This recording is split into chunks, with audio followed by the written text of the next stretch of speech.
Ohio, my name is Minomitoko and welcome to 9 Hours, 9 Persons, 9 Doors, part 28. We just escaped from the whatever that was with the steering wheel and stuff. And yeah, we're in a hallway. It's far too narrow to be called one. Or something like that. They found themselves in a small space outside of the wheelhouse. On the left was a wooden door. This seems to be the only route. So let's open. Let's go. Junpei pushed it open and stepped into the room beyond. This should be the captain's quarters, maybe? It was full of all manner of turn-of-the-century electronic equipment. Yep. Those are like, I don't know, 100 years old or something? Well, these machines are weird. I've never seen any of them before. Well, I think they're here to help steer the ship and stuff. Wait, this one is... Oh. A smaller machine had a metal bar that ended in a circular handle. You can guess 3 times what this thing is. I seem to recognize it. Oh, yes. A telegraph key. These were used to transmit Morse code a long time ago. Yep, they were. And still are, probably. He turned and slowly took in the room. This must be the communication office. Not the captain's quarters, but the communication office. Across the room from the door they'd entered through was another one. And that door? A metal plaque was nailed to it. It read, Captain's quarters. Huh. So Andrew was so nice and commented on, I think on episode 26 or something. And yeah, he commented that the Zero bracelet was found in the captain's quarters. So we need to keep a watch on Ace at all times. That's what it says. And protect Clover from any damage, that is. Then, do you think...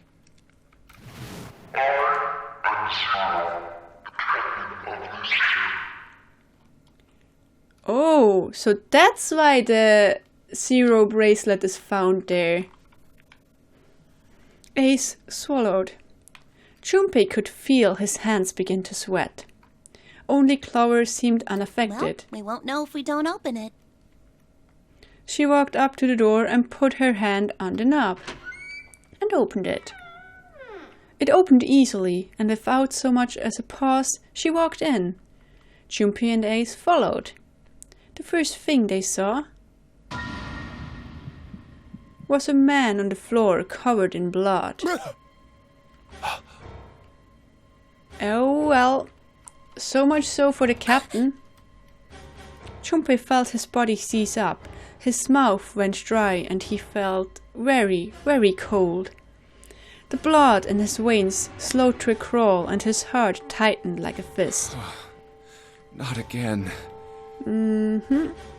This would be the third dead person.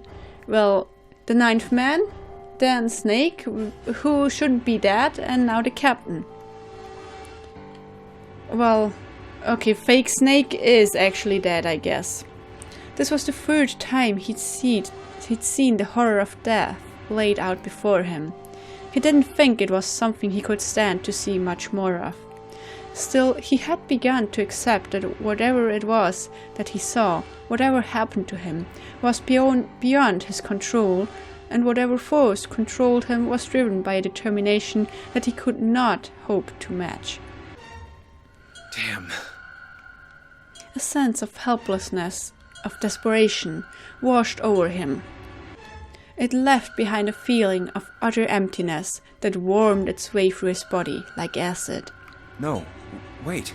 We didn't check his pulse yet. Maybe he's still alive. Maybe, maybe not. Fueled by that spark of hope, Junpei ran to the man's body, and his heart fell. When he touched his hand to his neck... Pulse. Yeah, well... That's a dead man you got there. His pupils had dilated and he wasn't breathing. Well, he's dead. Probably since a few hours ago. Damn. If only we knew how it happened. Junpei lifted the man's already stiff body. Yep, it must have happened a few hours ago. There was a deep red wound on his chest. These wounds. I wonder what killed him. Wait. One wound or several wounds? Junpei did not have to wonder long. It must have been this. Ew! No! Who did that? For lying next to the corpse was an axe. The entire blade of it was drenched in bright red blood. From the shape of the man's wound, there could be no doubt that it had been made by the axe. See, is it one wound or several wounds? Because the text is speaking of one wound and Junpei is like, oh, several wounds. So what is it? Well, doesn't matter too much, I think, because the man's dead anyway, but still, keep it coherent, please. Junpei looked at the body again. A lake of blood stretched out around it. It was wearing the clothes of a ship's captain, although they were stained with blood. It? Ah, yeah, the body. Not the lake of blood, sorry. These clothes. A captain. Mm-hmm. Does that mean this guy was Zero? Maybe. On his left hand was a bracelet. The number on the bracelet was 0. But as we know now, it's not actually 0. Bracelet 0. It was only then that Junpei noticed the stench of blood that filled the room. Yep. It's an awful stench. He couldn't help but laugh. There was nothing else for him to say. It was too simple, too obvious, too straightforward. If there hadn't been a dead man on the floor, Junpei might have thought it a joke. Junpei. It may be wise to find a way out of here first. Mm-hmm. Yeah, you're right. Yeah. And take that bracelet with you, or Ace will. Take that... Why won't you take the bracelet with you? Well, I don't know if Junpei retains his memories of what happened before. Probably not. A camera? A camcorder. It looks like it's pointed at the door. Well, the power's on. Why would someone want to videotape a door? Maybe because of this? The control panel for the electronic lock. I guess I've got to put in a passcode. I don't think it's just about numbers. There's a hole in the bottom of it right here. This one? I think you need to put a key in first to activate the power. So yeah, let's find that key first. What about this chair? There's blood on the chair. Do you think this was that guy's? Yeah, probably. Maybe, I can't say. It's a music box. Maybe I can combine it with something. Or wait, Morse code. Do I have to? No, I can't. Well, if I have like a sheet of paper and stuff that tells me how Morse code works, I can do it, but just on the top of my head? No, I'm not Markiplier. He can do such things, not me. It's a lamp, but it doesn't turn on. I don't think there's anything special about it. Okay, thanks for telling. Bad. There's nothing in it. Well, thanks for telling, Clover. So what's this? They look like batteries. There's a cable running from them to the monitor. To the monitor? Not to the monitors? There's just some random hallway on this one. The screen shows the big hospital room. This one shows the central staircase on C deck. I don't recognize the room in this one. Me neither. The room on the screen looks really fancy. Maybe, yeah, the first class cabin. The one we went through during the first playthrough first. Something like that. The screen shows what's going on in a small room somewhere that I don't recognize. Me neither. And this is the staircase. At the central staircase on B deck. There's a bunch of weird buttons on here. They probably switch what you see on the screens. Do you know how to work this thing? Why don't we just press one of these? Like this one. Oh. 0 or 0. Well, I guess it does change the... What the hell is this? Huh. Jumpy snorted with a grin of humor for the second time since he'd come into the room. The 4 screens along the bottom had a single letter each, spelling out... Z-E-R-O, huh? It's like he's making fun of us. What do you think? What about the top screen? He turned to Clover, who was standing next to him. Clover nodded. Nothing.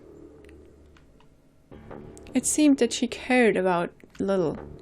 Of course, Jumpy could hardly blame her. Given the strain she was surely under, Jumpy was somewhat surprised she had responded at all. Still, he had to ask.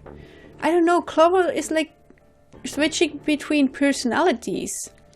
Or something, like one time she's down like this and doesn't answer at all. And then she just opened the door to the captain's quarters like she was like some like really healthy and active kid. What's going on? Maybe after seeing the captain dead, she might have returned to her inside self. Just retreated and became like this again. That would be an explanation, I guess. He gestured toward the corpse. What about him? Do you think that's really Zero? Clover shook her head weakly. There's no way that's him. Didn't I tell you already? Zero is one of us. Yeah, right. 0 is one of us, okay. Well, even if he wasn't one of us, there's no way that man could be Zero. Then who is he? Huh? Don't you get it? The letters that spell 0 on the TV screen, the captain's clothes he's got on, Yeah? and of course, the bracelet with a 0 on it. It's just too obvious. It's too obvious. Look, this is 0 right here. This dead body is 0. Isn't that kind of fishy? You're right. Only an idiot wouldn't see through something like that. No, that's not the point. So I'm not trying to make fun of them for thinking a trick like this would work. I'm sure they didn't think it would work. Which makes me wonder. Yeah, why did they do it? I think this is a challenge. A challenge from the person who's really behind all of this. He's making fun of us. Maybe. Or just leaving some clues. Don't you get it? If whoever killed this guy really wanted us to think this corpse was 0, they'd never have put a bracelet on him. Walking around with a 0 bracelet would be like hanging a sign around your neck that said, "I did it!" Anyone with a brain would be able to see that this guy is supposed to look like everything 0 is supposed to be. Yep. Just like we did. The killer must have known we wouldn't think he was 0 and put the bracelet on him anyway. Do you know why? Why? Like I said, he's mocking us. Maybe, or maybe there's another reason. Too bad, suckers. This isn't 0. Where's the real me then? See if you can catch me. It's the same bad joke a lot of criminals like to play. They'll just sit back and watch people run in circles. That's really twisted. But it almost seems kind of childish. Yes, it does. Yeah, you're right. It's really childish. It's like it's just a game to whoever this person is. That's what seems funny to me. Well, I think it started out as a game. Jumpy bent down next to the corpse. Alright, let's get back to the point. Who killed this man? I don't know. Whoever came here And first. what's this guy's deal? Who is he? How would I know that? If I knew anything, I would have told you. Well, if Ace hadn't interfered, you would have told me much You more. have no idea who he is. Why would I? Jumpy sat back on his haunches and thought. We should check and see if he's got anything on him that might tell us who he is. Give me a hand here, Clover. Why would you do that? Why would you tell a little girl, Hey, come here and help me search a dead guy with blood on him. Who would do that? We gotta flip him over. How else are we gonna search his pockets? You've got Ace there. Clover didn't move. Okay, fine. Guess I'll do it. Junpei, what's wrong with you? Junpei had no choice but to move the body on his own. Where is Ace? Here we go. Where is Ace? He grabbed hold of an area not completely covered in blood and shoved. It took a moment, but eventually Junpei felt the man's bulk begin to shift. Just as it did... Huh? What? Something fell from the man's left wrist. The bracelet. Hey, it's the... The bracelet with 0 on the face. Lastly, let us discuss how to remove the bracelets. There are only 2 ways to do so. 1. You escape from this ship. 2. Your heart rate reaches 0. In other words, once the bracelet is taken outside the confines of the ship, or the outside of the wearer's heartbeat has fallen to 0, it will shut down automatically. Oh god. Junpei stared at the This bracelet. man... He's dead, isn't he?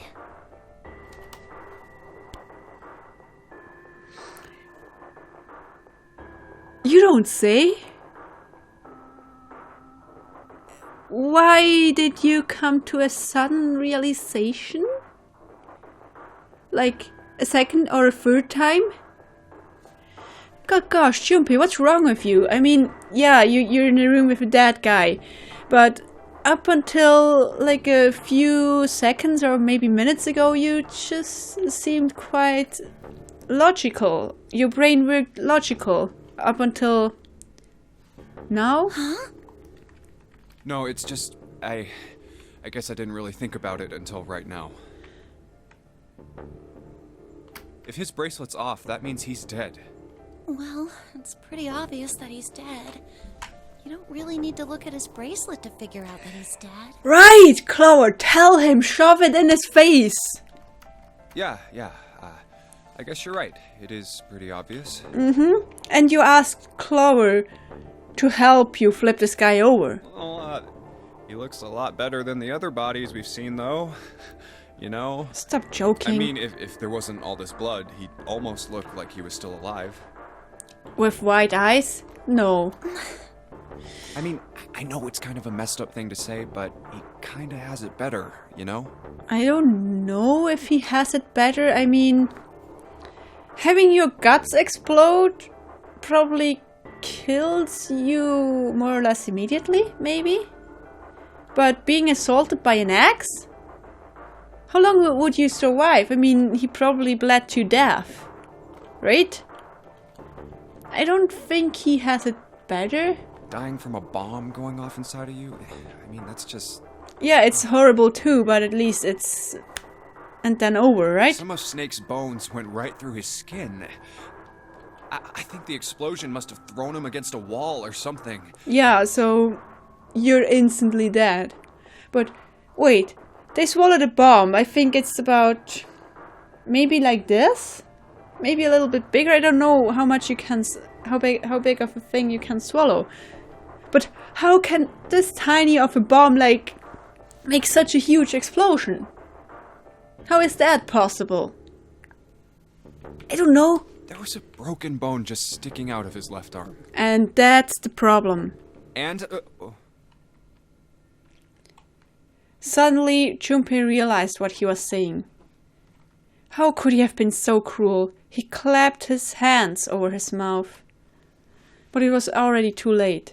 He turned to look at Clover. She was glaring at him furiously. What did you just say? Left arm. Her words sounded cold. He knew an apology could hardly atone for what he'd done, but he tried anyway. No, just repeat. Oh man, I am so sorry. I shouldn't have said that. I really don't know what I was thinking. I mean... And now Clover is realizing... No, that's not what I'm talking about. What did you say about his arm? Left arm. Yes, his left arm. You said it, didn't you? Well, yeah, I did, but... I mean, didn't you see it too? Of course not. I could barely look at him. Yep. There's no way I was gonna see the details. Clover took a quick, deep breath and wait. How can you get in such details, actually? I mean, you must be astonished and then just stare at him and get all the details while, like, shoving your thoughts out of your head. Junpei is a weird guy, actually. Are you sure it was his left arm? Yeah, I'm pretty sure it was. And he had a broken bone, right? Mm-hmm. What the hell are you getting at here? Snake isn't supposed to have bones in his left arm. Just shut up and answer me! She shoved her face closer to his. He could see the fire in her eyes. Junpei winced and swallowed. Yeah, he did. It was pretty bad, too. The bone was sticking out of the arm. No sooner were the words out of his mouth than Clover's expression changed. Clover? What's wrong? That's not Snake. Look, I'm sorry if I said anything. She's happy. Suddenly, she was crying. Junpei wasn't sure what to do. Thank you. It was close to the last thing he had expected to hear. What are you... Junpei had no idea what had just happened. He didn't think he'd done anything worthy of thanks, and he couldn't understand why she would have chosen that moment to begin crying. Yeah, because during this playthrough, we haven't talked enough to Clover to get that information that Snake's left arm is supposed to be synthetic. So he simply stood there confused. Thank you so much, Junpei. She thanked him again, and then something even stranger happened. Aww. Clover threw herself into Junpei's surprised arms. What's going on with you? She's happy that Snake is still I'm alive. sorry, it's just... I'm so happy! Why? The body in the shower room, it isn't his! It isn't my brother! Mm-hmm. Huh? It's not Snake! Why on earth would you think that? I hope Ace isn't listening to this. Because his left arm is... She stopped I'm herself. sorry. I really shouldn't be talking about this. Junpei decided it would be prudent not to press her for any more information. If she did not wish to tell him, she certainly had a reason for doing so. Perhaps more importantly, however, if Clover was so certain, then she was likely right. That meant that the body in the showroom wasn't Snake. It wasn't much, but that knowledge lifted some of the weight from Junpei's heart. He's still alive. I'm so happy. Yep, so we need to get to the coffin fast. Tears shone in her eyes. Those tears melted Junpei's heart. As she cried, she had pushed herself up against his chest, like a child. Junpei put his arms around her and held her I'm tight. so glad. Huh? Junpei, you were right. Huh? About what? No matter what happens, you can never lose hope. Oh. About the book You have thing. to remember what's most important, and that's to have faith and to have love. And that's gonna get you If good you can luck. remember all of those, that'll bring you good luck. That's what Santa told us. Clover reached into her pocket and pulled something out. The bookmark. It was a laminated bookmark with a 4-leaf clover. I only made it here because you gave me this. I was suspicious of everybody, and I was angry and miserable. But because I had this 4-leaf clover, because of what you said to me, Yeah. Junpei hadn't thought his words would have had such an effect on her. Her words were making him feel a little awkward. thank you so much, Junpei. She looked up at him. He scratched his nose and pretended to notice something interesting somewhere else in the room. Oh, if you really want to thank somebody, you should be thanking Santa. Santa? Why?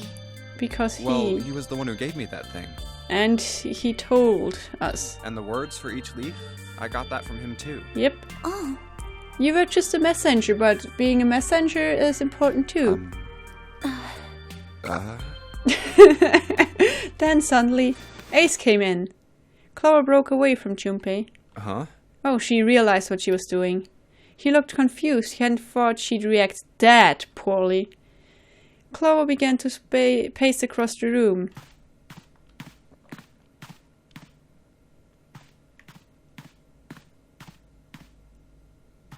Yep. 6 steps to the left, 6 steps to the right. Another 6 to the left, and then she stopped. Did Santa really tell you those things? Yes. Her eyes were serious, but not angry. Yeah, he did. So you know him. You know Santa. Did I say something wrong? Oh no, not at all. In fact, this could be really good news, I think. What? You think? Santa knew about the words and the clover. The only people who should know about that are the other subjects. What are you talking about? Subjects. The other people who were in the experiment 9 years ago, with my brother and me. So wait, Clover, Snake, and Santa were in the nonary game that took place 9 years ago? Did I get that right? But he's blind, Who is blind? and I was part of the Nevada test group. What? So neither of us would be able to recognize the faces of the people who were on this boat. Huh? Whoa. Okay, time out. Yeah, time out. What are you talking about? Junpei held up his hands. He took a deep breath and let it out. Let's just calm down for a second, okay? Start from the top. Yeah. Don't start with the end and then jump to the middle. You gotta start with 1 and then move to 2 and 3 and 4 and so on. I get If you it. don't tell me stuff in the right order, I'm never gonna be able to figure it out. Okay. Clover nodded. All right, let's start with this experiment. What happened on this boat 9 years ago? Do you know about morphogenetic fields? Morphogenetic field. Wait, didn't you tell us about Morphogenetic fields. those with the mannequin? He did, and the realization sent chills down Junpei's spine. All right, how about this? Theory of the telepathic mechanism. I think Lotus mentioned something like that. Yep. Junpei recounted what Lotus had told him earlier. Clover nodded. Telepathy, huh? Well, that's not really it, but I suppose it's similar. So they were testing telepathy on this ship? Yeah, I guess so. So, what exactly did they have you guys do? The same thing that we're doing now. Exactly the same thing. What? Okay. The nonary game. 9 people were put on this boat, and 9 others were put in the building in Nevada, and the game started. Okay. Junpei grabbed the sides of his head. Look, I'm sorry, but I don't get it. What do the nonary game and some telepathy experiment have to do with each other? Am I missing something here? Clover bit her lip. She blinked back sudden tears. What had happened to her in The Nevada? ability to access a morphogenetic field is affected by a couple of things. The first is epiphany, and the other is danger. You know how sometimes when you're up against a really tough problem, and then the answer just kind of pops in your head? That's an epiphany. And what you learn from the epiphany can be transmitted with telepathy. When you add danger to that equation, then it gets easier to transmit that information over telepathy. Okay. So you're saying the nonary game was supposed to introduce that element of danger? Yeah, but it couldn't be just any old danger. It had to be life and death. And And? someone did actually die. Oh crap. A girl. A girl? Junpei felt the sudden grip of despair on his heart. Something deep and distant and powerful squeezed, and for a moment he felt very, very empty and alone. She was on the boat with my brother. I was in Nevada. I never met her, but Yeah, I did hear her name. you Her did? name was... Yeah, Ace! The sound of the door opening was like a gunshot. Junpei spun around. Oh, my apologies. I seem to have disturbed you. Again. Get out of here. Ace. You two must have strong stomachs. I can't imagine how you could stay in this room for so long. Yep, with a dead body beneath. Ace glanced down at the floor. At the corpse covered in blood. At any rate, Junpei, would you be so kind as to come and help me with something? Maybe? I'm having a little trouble and I could really use your assistance. Okay. Come on, it'll only take a moment. With that, he turned and walked back toward the communications office. Clover waited until he was out of sight, then spoke in a small, quiet I voice. don't want Ace to hear us. We can talk about this later. Why don't you... yeah. I guess we will get the whole story together at the end. But fact is, Clover, Snake and Santa took place in the Nonary games 9 years ago. That's the important part.